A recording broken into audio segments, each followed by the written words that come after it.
Celje smo izbrali zato, ker narava tu potrebuje pomoč in pomoč je tisto, kar mi nudimo že 70 let. Seveda mi nudimo pomoč otrokom, družinam, tukaj pa narava, ki jo je opustošil požar, tudi rabi pomoč. Tako da se nam je zdelo simbolno prav dobra odločitev, da pridemo sem, da posadimo svoj gozd, da posadimo 70 dreves, 70 hrastov, to smo storili, torej poskrbeli za prihodnost narave tu na tem koncu in s tem obeležili tudi 70 let skrbi za otroke.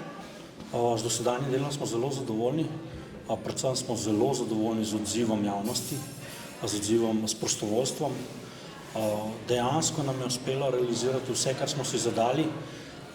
V soboto zaključimo še z sejanjem, to pomeni tudi lastnikom smo predali in njihovim izvajalcem smo predali seme, to pomeni, da več kot 1 tono semena bo tudi posejano, konec v soboto, vse sadike so bile posejene.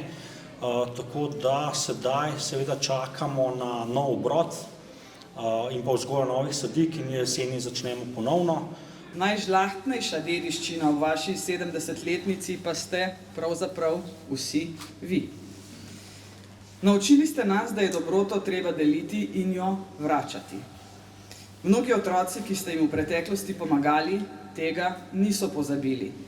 Ko so odrasli, so se k Zvezi prijateljev mladine vrnili kot prostovoljci in danes pomagajo otrokom, kot so bili tudi sami nekdaj deležni pomoči.